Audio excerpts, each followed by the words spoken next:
स्वामी समर्थ. मी शर्मिला. माझ्या या यूट्यूब चॅनेलमध्ये माझ्या सगळ्या गोड यूट्यूब फॅमिलीचं पुन्हा एकदा नव्याने स्वागत करते. तुमच्या मनातील सगळ्या चांगल्या इच्छा स्वामी महाराज पूर्ण करोत, हीच स्वामी महाराजांच्या चरणी प्रार्थना करते आणि आपल्या याच्या नवीन व्हिडिओला सुरुवात करते. बघा, आपल्या कधीकधी समस्या ज्या आहेत त्या संपतच नाहीत. अडचणी थांबायचं नावच घेत नाहीत. एकामागे एक संकट, दुःख आणि जे काही त्रास आहेत ते चालूच आहेत. यामुळे आपण खूप खचून जातो आणि या ज्या काही समस्या आहेत त्या संपवण्यासाठी आपल्याला मनापासून काही गोष्टी करायच्या आहेत. स्वामी महाराजांची यामुळे नक्कीच आपल्यावरती कृपा होईल आणि जी काही दुःख, अडचणी, संकट तुमच्या मागे लागलेली आहेत ते संपून जाण्यास मदत होईल आणि या सगळ्यातून तुम्हाला नक्कीच मार्ग मिळेल. स्वामी समर्थ महाराज बघा अद्भुत आहेत. स्वामी समर्थ महाराज स्वयंसिद्ध आहेत. आपण हे नेहमीच ऐकत असतो. जे आपल्या स्वामी समर्थ महाराजांची सेवा करतात त्यांना पावलोपावली याची अनुभूती आलेली आहे. पण बघा, कधी कधी आपण खूप देवाची सेवा करतो, पूजा करतो, परंतु तरी देखील आपल्या आयुष्यातील संकट, अडचणी दूर होत नाहीत, उलट ते वाढतच जातात. आणि बघा, आपण बऱ्याच वेळा नवस करतो किंवा काही पारायण करतो, तरी सुद्धा अडीअडचणी संपायचं नावच घेत नाही. त्यामुळे आपण खूप खचून जातो आणि स्वतःलाच कोसत राहतो की मी एवढं सगळं करते, एवढी देवाची पूजा करते, व्यवस्थित राहते, कोणाचं वाईट बघत नाही, कोणाला फसवत नाही, तरी देखील माझीच अशी परीक्षा का बघितली जाते? स्वामी पावलोपावली माझीच परीक्षा का घेत आहेत? माझ्याच वाट्याला ह्या अडचणी, संकट, दुःख का येत आहेत? असं सारखं आपल्याला वाटत असतं.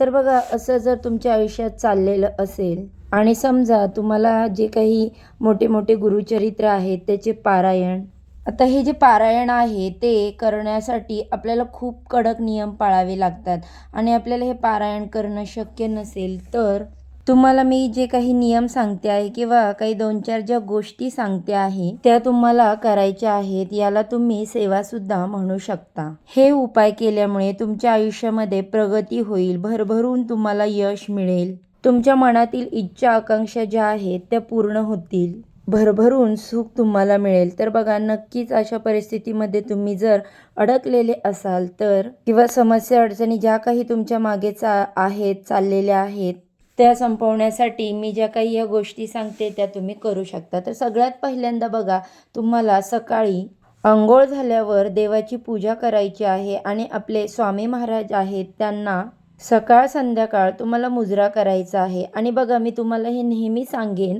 आणि मीही हेच करते. तुम्ही आवर्जून तुमच्या स्वामी महाराजांसोबत तुमच्या घरामध्ये जो काही फोटो आहे, मूर्ती आहे, त्यांच्याबरोबर बोलत जावा. तुमचे जे काही दुःख आहेत, तुमच्या ज्या काही मनात इच्छा आहेत त्या तुम्ही महाराजांना अगदी आपल्या आईप्रमाणे सांगत जावा. बघा, प्रत्येक व्यक्तीची ही सवय असते की आपल्यावर जेव्हा दुःख येतं किंवा संकट येतात त्यावेळेस आपण दुःखच देवाला सांगत असतो. पण असं अजिबात करू नका. तुमच्या आयुष्यात जो काही छोट्यातील छोटा किंवा मोठा कोणताही कसाही असेल आनंद आला असेल तो देखील तुम्ही आपल्या स्वामी महाराजांना सांगितलं पाहिजे आणि आपल्या देवाऱ्यावरती जे आपली कुलदेवी असते, कुलदैवत असतात, त्यांना सांगितलं पाहिजे. घरामध्ये सकाळ संध्याकाळ रोजची जे दिवा आहे तो लागलाच पाहिजे. सकाळी देवपूजा ही झालीच पाहिजे आणि सकाळी रोज आंघोळ झाल्यानंतर सूर्याला अर्घ्य हे अगदी आवर्जून दिलं पाहिजे. बघा, सूर्यदेवांना अर्घ्य दिल्यामुळे खरंच काही फरक पडतो का? तर अगदी मी खरं सांगते, फरक पडतो. आपल्या आयुष्यामध्ये सूर्यदेवांचा खूप मोठा भाग आहे. बघा, आपल्या आयुष्यात सूर्यदेवांमुळे हा प्रकाश आहे. तुम्ही जर हे समजा तुमच्या आयुष्यामध्ये नेहमी जर अंधार राहिला तर गोष्टी किती अवघड होतील. म्हणूनच म्हणते, सूर्यदेवांमुळे आपल्या आयुष्यामध्ये खूप काही चांगल्या गोष्टी घडत असतात. त्यामुळे सूर्यदेवांना आपण त्यांचे उपकार म्हणून रोज सकाळी जे जल आहे ते अर्पण केलं पाहिजे किंवा त्याला आपण सूर्यदेवांना अर्घ्य देणे असे देखील म्हणू शकतो. आता बघा, शहरी भागांमध्ये बरेच लोक राहतात, तुम्ही फ्लॅट सिस्टीममध्ये राहता, तर तुम्हाला सूर्यदेवांना अर्घ्य देणे शक्य नाही झालं तर बघा, मी तुम्हाला ही देखील गोष्ट सांगते. ज्यावेळेस तुमची अंघोळ होईल, तुम्ही कपडे परिधान कराल, त्यानंतर पूर्व दिशेला तोंड करून तुम्ही बाथरूममध्ये देखील सूर्यदेवांना अर्घ्य अर्पण करू शकता. त्यानंतर बघा, देवाऱ्यामध्ये तुम्हाला 1 तांब्या पाणी नेहमी भरून ठेवायचा. यामुळे आपल्या घरातील जी नकारात्मकता आहे ती शोषली जाते. त्यानंतर बघा, स्वामी महाराजांच्या समोर, आपल्या देवघरासमोर जे पण काही देव आहेत त्यांच्या समोर रोज सकाळी संध्याकाळी अगरबत्ती आणि दिवा लावला गेलाच पाहिजे. आणि सुगंधी फुलं जी आहेत ती देवांना अर्पण केली पाहिजेत. कारण बघा, या सुगंधी फुलांचा जेव्हा येता जाता आपल्याला वास येतो ना, तेव्हा आपलं मन देखील यामुळे प्रसन्न होतं. त्यानंतर बघा, तुळशीसमोर देखील तुम्हाला सकाळ संध्याकाळ आवर्जून अगरबत्ती आणि दिवा लावायचा आहे. बघा, नियमितपणे आपण पाहिलं असेल, आपले आजी आजोबा, आई वडील सुद्धा करत होते आणि याच गोष्टी आपल्याला पुढे जाऊन फॉलो करायच्या आहेत. आणि बघा, आपण या छोट्या छोट्या गोष्टी करण्यासाठी कुठे ना कुठे कंटाळा करत असतो. आता मान्य आहे, बऱ्याचशा स्त्रिया ज्या आहेत त्या वर्किंग वुमन आहेत, त्यांना संध्याकाळी 9-10 वाजतात घरी येण्यासाठी. पण ज्या गोष्टी त्यांच्या टायमिंगमध्ये त्यांना करणं शक्य आहे ना, त्या नक्की त्यांनी कराव्यात. त्यानंतर बघा, श्री स्वामी समर्थ या मंत्राचा 108 वेळा 1 माळी मंत्राचा जो जप आहे तो तुम्ही नक्की करा. तुम्ही 1 माळ अगदी मनापासून आणि शांततेत तुम्ही मग ती सकाळी करा, पहाटे करा, दुपारी करा किंवा संध्याकाळी करा, पण अगदी मन लावून तुम्ही याचा जप केला पाहिजे. रात्री जरी तुम्ही 11 वाजेपर्यंत 1 माळी श्री स्वामी समर्थ या षडाक्षरी मंत्राचा जप केला तरी चालेल, परंतु आवर्जून रोज न चुकता 1 माळी जप तुम्ही कराच. बघा, जप करताना तुमचं मन भलतीकडेच आहे आणि तुम्ही देवासमोर तुमचं शरीर बसून नुसतं तुम्ही आपले मणी ओढायचं काम करताय, फटाफट जप बोलताय, असं अजिबात करायचं नाही. तर अगदी मनापासून आणि अगदी शांततेत श्री स्वामी समर्थ, श्री स्वामी समर्थ, श्री स्वामी समर्थ अशा प्रकारे जप करायचा आहे. हा जप तुमच्याकडून नक्की झाला पाहिजे. यानंतर जमल्यास तुम्हाला जर वेळ असेल, जमत असेल तर तुम्ही स्वामी महाराजांची नित्यसेवा देखील करू शकता. तर नित्यसेवा म्हणजे काय? तर नित्यसेवेमध्ये तुम्ही स्वामी समर्थ महाराजांचं जे स्वामीचरित्र सारामृत पोथी आहे, त्या पोथीच्या मध्ये 21 अध्याय दिलेले आहेत. तर आपल्याला ते रोज न चुकता 3 अध्याय पठण करायचे असतात. तर बघा, न विसरता न चुकता तुम्हाला जर शक्य असेल ना, तर तुम्ही नित्यसेवेचे हे स्वामीचरित्र सारामृताच्या पोथीचे 3 अध्याय पठण करू शकता. नित्यसेवेमध्ये तुम्हाला श्री स्वामी समर्थ या षडाक्षरी मंत्राचा 1 माळी जप करा, 11 माळी करा. तुम्हाला जेवढा शक्य आहे तेवढा तुम्ही करू शकता. मी म्हणत नाही 11 माळीच झाला पाहिजे, 1 माळी झाला तरी तो अगदी मनापासून व्हायला हवा. त्यानंतर आपल्याला तारक मंत्र जो आहे तो 1 वेळा पठण करायचा आहे आणि 3 अध्याय कंपल्सरी रोज आपल्याला पठण करायचे. म्हणजेच 7 दिवसामध्ये या पोथीचं 1 पारायण पूर्ण होतं. 3-3-3 असे करत 7 दिवसात ती पोथी पूर्ण होते. परत 8व्या दिवशी पहिल्या अध्यायापासून तुम्ही सुरुवात करू शकता. नित्यसेवा ही खूप गरजेची आहे. बघा, तुम्ही जर नित्यसेवा केली ना, तर तुमच्या पाठीशी स्वामींचा हात हा असतोच आणि त्यामध्ये काहीही शंका नाही. बघा, आमच्या घरामध्ये सुद्धा नित्यसेवा दररोज मी करते आणि याचा अनुभव मी घेतलेला आहे. त्यामुळे मी तुम्हाला या गोष्टी सांगते आहे या व्हिडिओमध्ये. तुम्हाला जमल्यास तुम्ही नित्यसेवा अवश्य करा.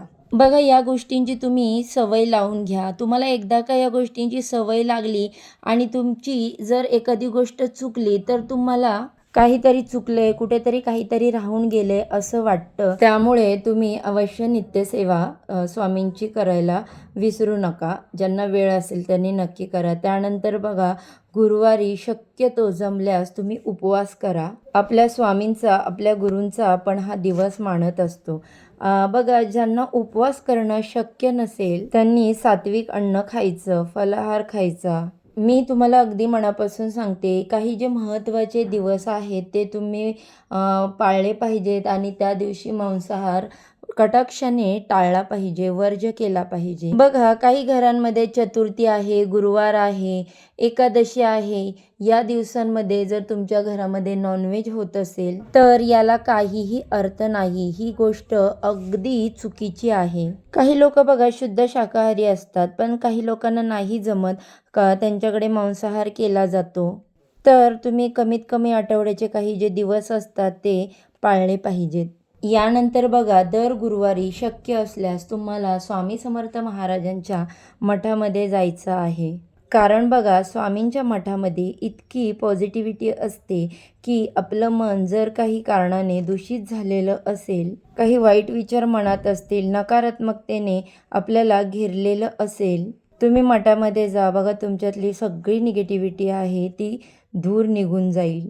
आणि यामुळे बघा, जे काही आपल्या आयुष्यामध्ये अडीअडचणी, संकट लिहून ठेवलेली आहेत तर ते निघून जातील. त्यामुळे बघा, जवळपास जर कुठं केंद्र असेल किंवा स्वामी महाराजांचं मठ असेल तर तिथं अवश्य जा. तर बघा, या छोट्या छोट्या ज्या सेवा आहेत, तुम्हाला मोठ्या सेवा करण्यासाठी वेळ नाही मिळत तर तुम्ही ह्या केल्या तरी देखील चालेल. नामजप केला तरी देखील चालेल. पण बघा, तुम्ही कोणतीही सेवा करताय तर त्याच्यामध्ये खंड पडू देऊ नका. बघा, आपण स्वामी समर्थ महाराजांची एक माळी जप जो असतो मंत्र, तो त्याचा जप आज जर केला, परत 4 दिवसाचा गॅप केला, परत 5व्या दिवशी केला, परत 8 दिवसांनी केला, तर असं अजिबात करू नका.